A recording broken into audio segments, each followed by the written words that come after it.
It's been an emotional season. We faced some pretty big decisions. Buying Dominion scared me, but it looks like this purchase was worth it. C'est Gold Run, une rivière très riche, qui a débouché sur le Dominion. Je suppose, dans cette région. En ce qui concerne la télé-réalité, il existe quelques émissions qui attirent beaucoup de téléspectateurs. Non, la discussion d'aujourd'hui ne porte pas sur ce que font les Kardashians, mais plutôt sur l'émission Gold Rush diffusée sur Discovery Channel. Cette fascinante série de télé-réalité suit des équipes engagées qui misent tout pour avoir la chance de gagner le plus gros gain, avec des gains allant jusqu'à plusieurs millions. Mais le nuage de tout perdre plane au-dessus de leur tête. En regardant ces mineurs déterrer des pépites d'or, nous nous interrogeons souvent sur les récompenses financières qui accompagnent leurs efforts. Êtes-vous prêt à faire un voyage palpitant au cœur du pays de l'or? Car cette aventure est entièrement consacrée au dollar que Parker et son équipe gagnent grâce à Gold Rush. Commençons par Parker Schnabel, un mineur d'or américain et star de télé-réalité qui a une fortune de 13 millions de dollars. Parker est né à Haines, en Alaska, le 22 juillet 1994, issu d'une lignée profondément enracinée dans l'industrie minière avec ses parents Roger et Nancy Schnabel et un frère nommé Payson. Le plus choquant, c'est qu'il a fait ses premiers pas dans le monde minier à l'âge de 5 ans seulement. Il s'est immergé dans les opérations de l'entreprise minière Big Nugget de son grand-père John Schnabel. Fait remarquable. Avant même que ses pieds puissent atteindre les pédales des machines lourdes, Parker les pilotait déjà avec détermination. Mais ce n'est pas tout. En plus de son engagement dans le secteur minier, Parker a également adopté d'autres activités au cours de ses années de formation. Alors qu'il était encore au lycée, il a été reconnu non seulement pour son sens du métier, mais aussi pour ses compétences au sein de l'équipe de basketball universitaire. Explorateur passionné et passionné de nature, Parker a pu approfondir ses études en géologie ou en mines à l'université, en imaginant un avenir où il reviendrait pour gérer la mine familiale. Ce n'était que le début de quelque chose de grand à venir. Fidèle à ses aspirations, il s'est ensuite intégré sans problème aux opérations quotidiennes de la mine. Avec le retrait progressif de son grand-père de la gestion quotidienne de la mine, Parker s'est vu confier de plus grandes responsabilités. Bien qu'il soit nettement plus jeune que la plupart des membres de son équipe, il a fait ses preuves en les dirigeant avec assurance. Comme on dit, quand on ne peut pas renoncer à ce qu'on aime, on ne peut pas progresser et réussir dans la vie. C'est ce qui est arrivé à Parker. Il a fait le choix combatif de sacrifier ses études universitaires pour s'aventurer dans les territoires inexplorés du Yukon. Puisant dans son propre fonds fiduciaire universitaire, il a alloué les fonds comme capital d'amorçage pour cette tentative audacieuse qui visait à tracer sa propre voie dans le monde minier.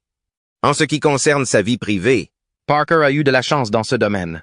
Il est sorti avec l'infirmière vétérinaire australienne Ashley Yule, qui a participé à l'émission de télé-réalité et qui travaillait à ses côtés dans le Klondike.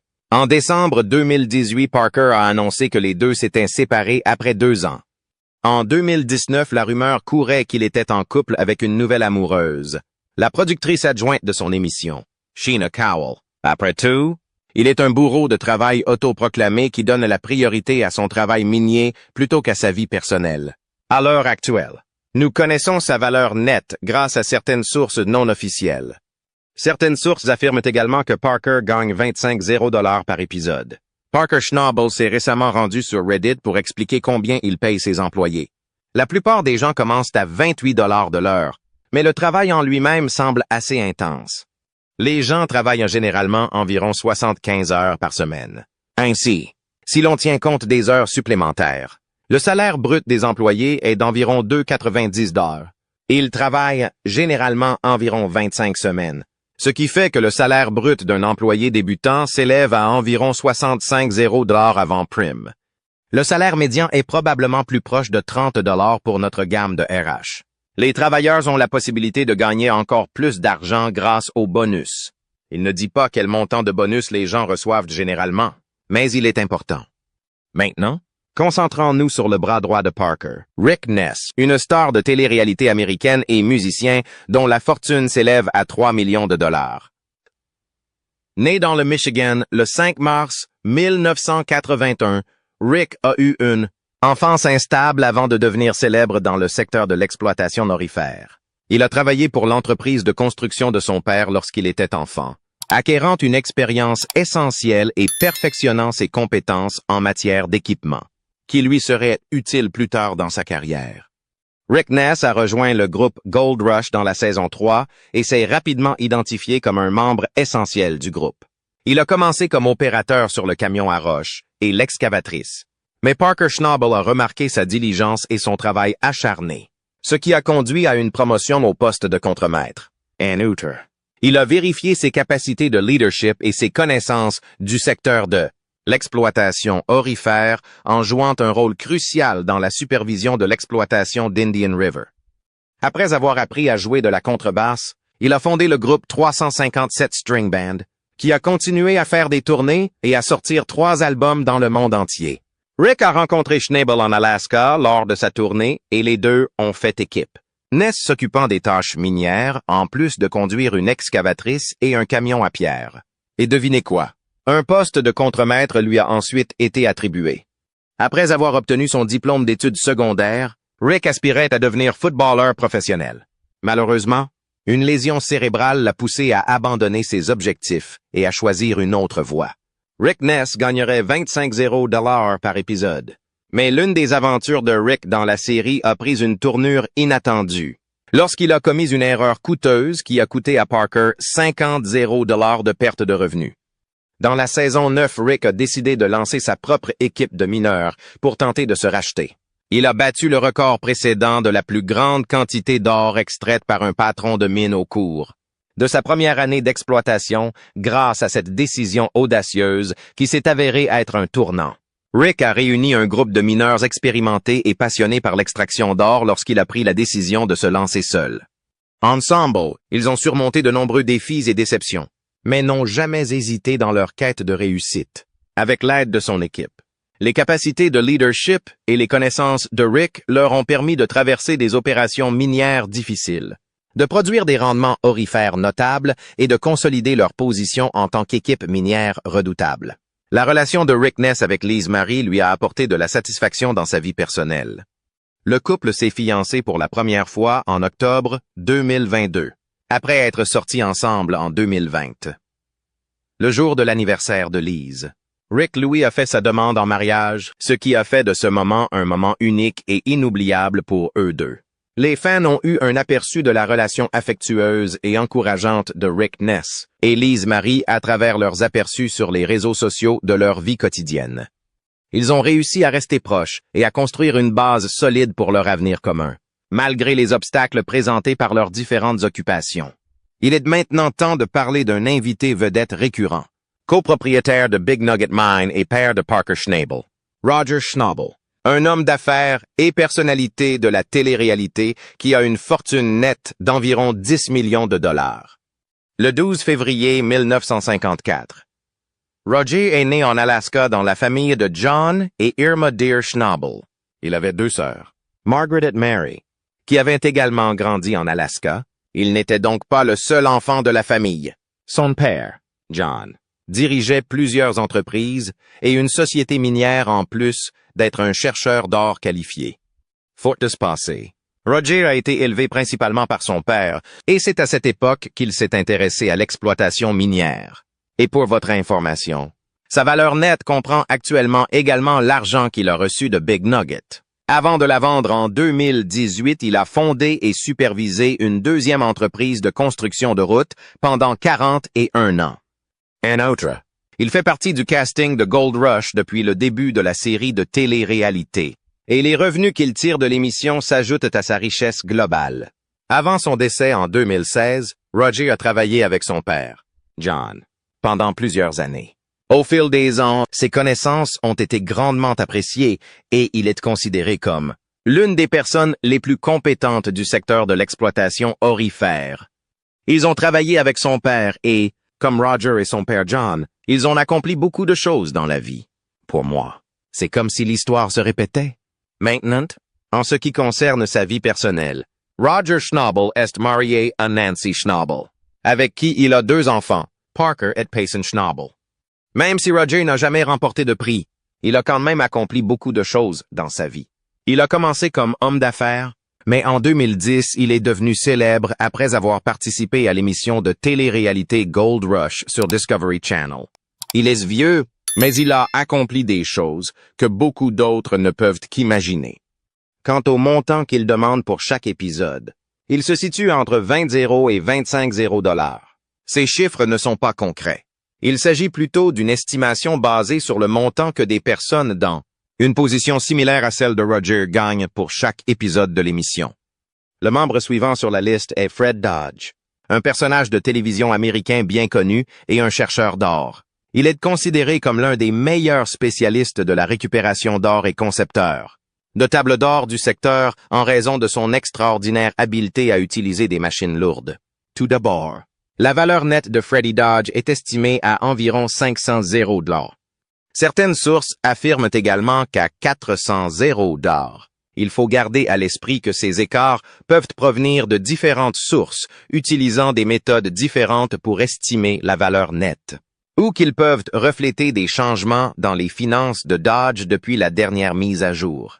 Tout ce que Roger a fait jusqu'à présent est uniquement dû à sa passion pour l'extraction de l'or. Élevé dans un ranch de bétail, Dodge a expérimenté l'extraction de l'or pour la première fois à l'âge de 8 ans, en cherchant de l'or dans un ruisseau avant de développer ses compétences exquises en matière de récupération d'or. Dans la saison 1 de Gold Rush, il a fait ses débuts à la télévision en tant que consultant sur les équipements de recherche d'or. Mais ce n'est pas tout. Après avoir fait une apparition dans la saison 2, il a décidé de devenir un membre régulier de l'ensemble dans la saison 3 lorsqu'il a commencé à collaborer avec l'équipe Hoffman. Et les gars, il a même fait une apparition dans la jungle, alors que le rôle principal de Gold Rush était d'exploiter une mine dans la région du Klondike. Ils ont également participé au spin-off puisque le Klondike a gelé, forçant toute l'équipe et les participants à déménager en Guyane. Cependant, le spin-off n'a pas été un succès en termes de production d'or, et ils sont retournés au Klondike pendant une saison avant de retourner en Guyane. La fortune de Freddie a néanmoins continué à grimper. Selon certaines sources, Freddie aurait touché entre 10 0 et 15 000 $ pour chaque épisode de la première saison de Gold Rush. Il est probable qu'il conserve un rôle similaire dans sa propre série et dans ses apparitions dans d'autres spin-offs. Il fait payer à son public un pourcentage sur l'augmentation de l'or qu'il aide à récupérer pendant sa performance. Dans sa vie personnelle, Fred est marié à Lisa Dodge depuis près de 28 ans et a 2 jolies filles ensemble. Il aime aussi la chasse et le tir de compétition et a travaillé occasionnellement comme instructeur de sécurité des armes à feu. Parlons maintenant du mineur d'or néerlando-canadien et propriétaire de l'une des exploitations minières les plus prospères du Klondike. Oui, je parle de Tony Beets. Ce Canadien d'origine néerlandaise possède une fortune nette de plus de 15 millions de $. Tony est présenté sur le site officiel de Gold Rush comme une légende minière non conformiste et un Hollandais plus grand que nature qui dirige l'une des plus grandes opérations du Klondike.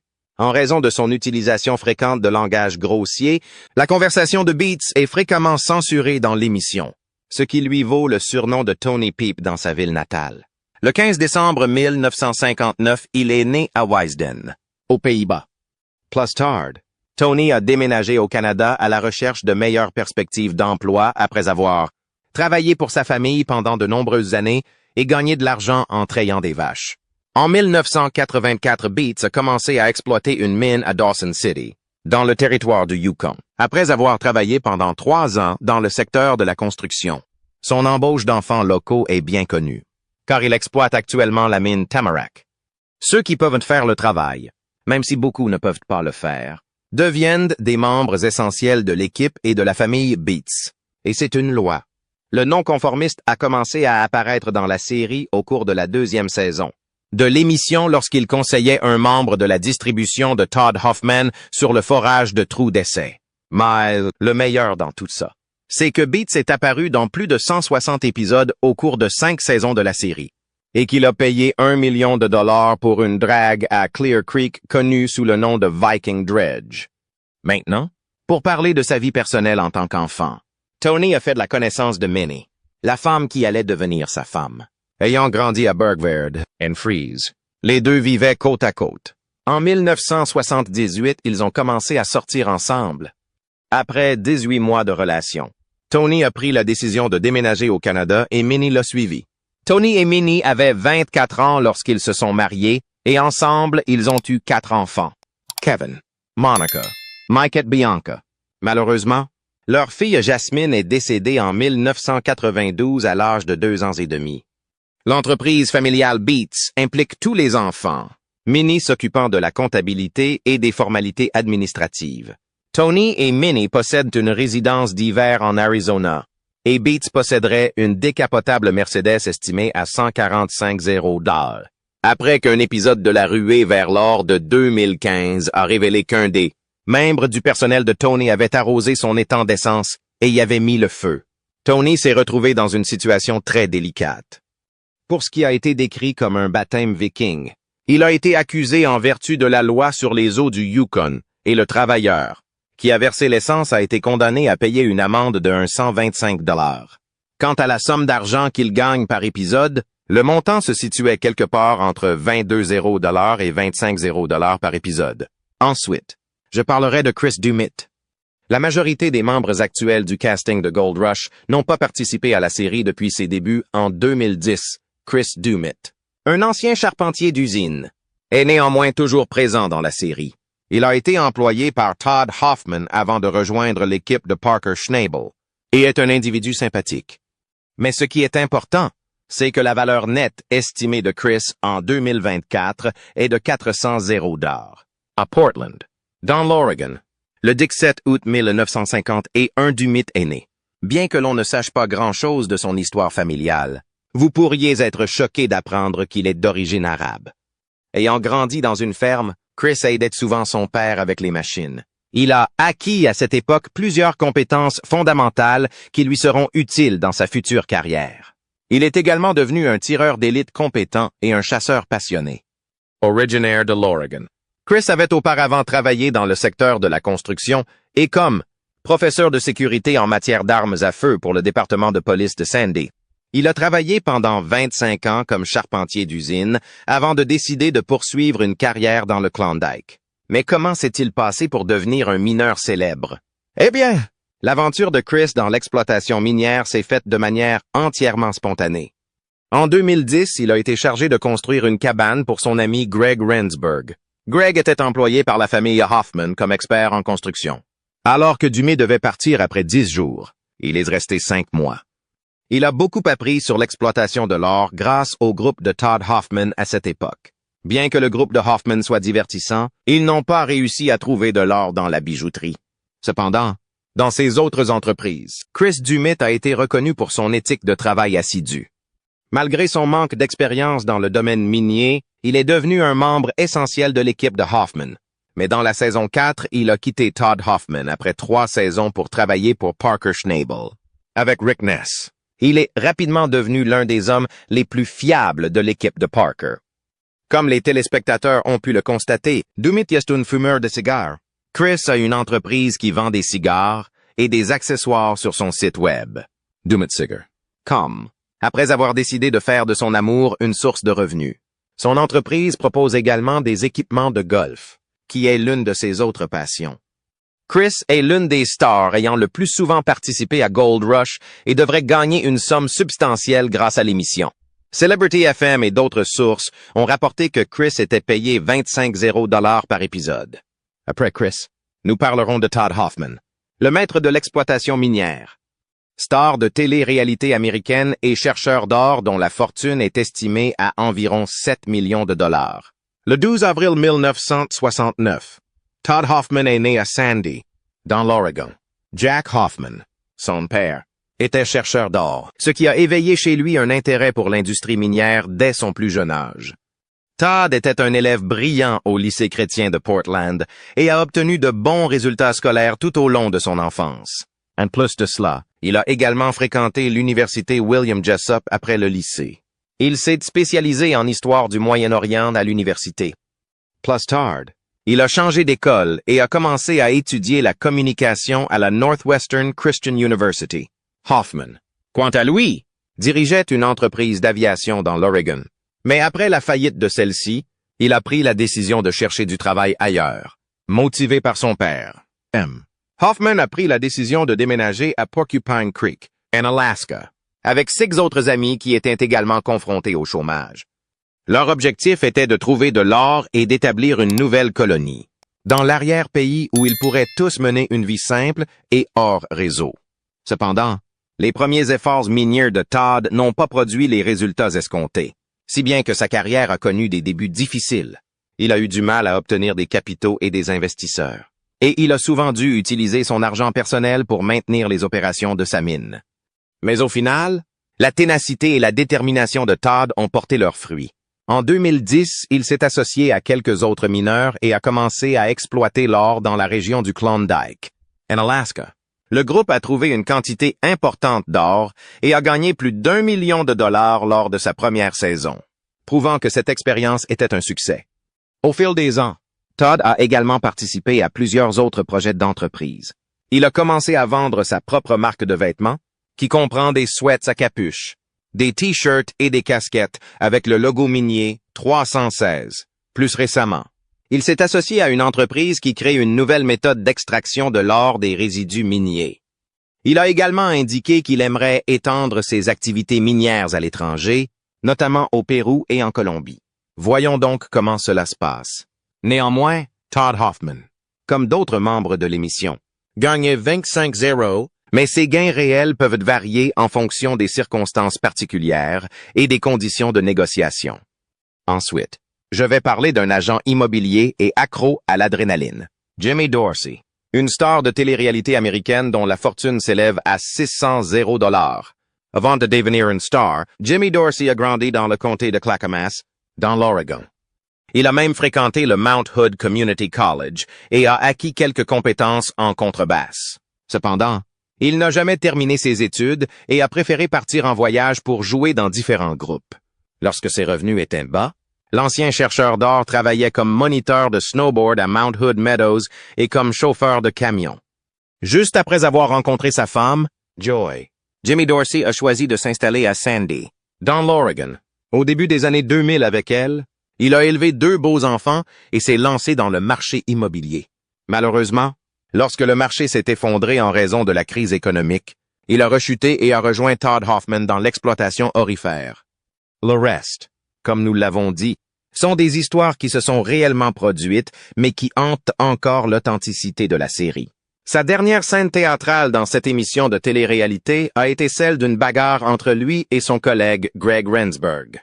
Juste après cela, Todd Hoffman a exprimé son mécontentement, le forçant à faire ses bagages et à partir. Peu de temps après, le reste de l'équipage a célébré son départ, s'est amusé et a brûlé sa cabine. Tout cela ressemble à une histoire inventée de toutes pièces, n'est-ce pas? Eh bien, pour la plupart. Même Jimmy Dorsey admet qu'il s'agissait d'un mensonge authentique, la star de télé-réalité. Jimmy Dorsey a passé 80 jours avec l'équipe et s'est vu promettre un $0 par épisode. Cependant, il n'a jamais signé de contrat et l'a scellé d'une simple poignée de main. Un vrai contrat de cowboy, pourrait-il ajouter, en fin de compte. Cela signifiait qu'il n'était lié par aucun accord de confidentialité, ce qu'il a largement exploité. Jimmy Dorsey a chanté à tue-tête à propos des mauvais traitements qu'il a subis dans l'émission. Il a également révélé que la vraie partie de l'histoire n'était qu'un mensonge. Même son départ était une mise en scène, malgré toutes les brimades. Il voulait aller jusqu'au bout. Il n'y avait tout simplement pas assez de place pour lui dans le scénario du producteur. Alors il est parti. Parlons maintenant du mécanicien de l'équipage, James Harness. Il est né le 3 octobre 1956 aux États-Unis et était le mécanicien de l'équipage Hoffman. Harness est capable de réparer tout ce qui se casse sur les lieux. 10 ans avant de commencer à travailler dans la mine, Harness a été victime d'un accident de voiture qui lui a laissé une grave blessure à la colonne vertébrale et il n'a jamais pu se permettre l'opération. Cela lui a causé des problèmes. Dans un cas, il a souffert d'une douleur incroyable à cause du travail. Pendant l'intersaison, un centre médical de Boston inspiré par son histoire a financé l'opération, qui s'imposait, sauvant ainsi le mécanicien blessé. Mais ce n'est pas tout. Todd Hoffman l'a laissé partir de l'équipe Hoffman 3 mois après le début de la 2e saison en raison de sa grave dépendance aux analgésiques, qui était la raison de ses nombreuses absences pendant la saison minière. James Harness est décédé à l'âge de 57 ans des suites d'un accident vasculaire cérébral le 3 juillet 2014. Sa mort a été révélée au public dans l'épisode 8 de la saison 5 Gold-Blotted, le 10 décembre 2014. La scène où Todd annonce sa mort a clairement été scénarisée et filmée des mois après sa mort. Les mineurs étaient rassemblés autour d'un feu de camp après le coucher du soleil, vêtus de vestes de Lords. Mais si Harness était réellement mort hier, le soleil ne se serait couché qu'après 1 heure du matin et l'équipage n'aurait pas eu besoin de porter de vêtements lourds. Cela fait écho à la scène où Harness a été renvoyé, où le son a été doublé après coup et où seul l'arrière de la tête de Harness a été montré. Harness a ensuite affirmé qu'il n'était même pas présent à la réunion telle qu'elle a été montrée. Et Todd a édité les images pour présenter Harness sous le pire jour possible. Alors, à 58 ans, quelle est la valeur nette de James Harness? Selon certains rapports, James parvient à gagner 12,0 $ par épisode, alors que sa valeur nette est estimée à environ 2 millions de dollars. Parlons maintenant de Jim Thurber. D'accord? Il s'agit d'une personnalité de la télévision américaine, connue pour son apparition dans l'émission de télé-réalité Gold Rush sur Discovery Channel en tant que membre de l'équipe Hoffman qui recherche des métaux précieux. Il est taulier à la retraite et pêcheur. En 2024, la valeur nette de Jim Thurber est estimée à environ 350 $. Jim a travaillé comme taulier pendant plus de 30 ans avant de se rendre dans les mines d'or d'Alaska, mais il a abandonné son emploi stable pour devenir membre de l'équipe Hoffman. Il a été un pilote de motocross couronné de succès dans le passé. En tant qu'officier de sécurité du camp, il est chargé d'assurer la sécurité de l'équipe pendant qu'elle travaille sur un site minier actif protégé par des grizzlies. On estime qu'il gagnait environ 10,0 $ par épisode de Gold Rush. Il ne savait rien de l'or lorsqu'il a rejoint l'équipe, mais il a rapidement appris les choses et, à la fin de la saison 5, il était un membre essentiel de l'équipe minière productive. D'un autre côté, il est bien connu dans la série télévisée pour avoir une moustache proéminente. Parlons maintenant du père de Todd, Jack Hoffman, un chercheur d'or de 4 millions de dollars et une personnalité de la télé-réalité des États-Unis. Dans le monde de l'exploitation aurifère, peu d'individus ont atteint le niveau de réussite et de reconnaissance de Jack Hoffman. Jack Hoffman a bâti sa richesse au cours de plus de 25 ans en tant que chercheur d'or en Alaska. Hoffman est originaire de Sandy, dans l'Oregon. Il était pilote de Bruce, l'une des principales routes menant à la toundra de l'Alaska. Ann Uter. C'est un homme autodidacte déterminé à trouver de l'or et qui ne reculerait devant rien pour réaliser son ambition. À 65 ans, Jack a servi dans les forces armées et est impliqué dans l'église de sa communauté.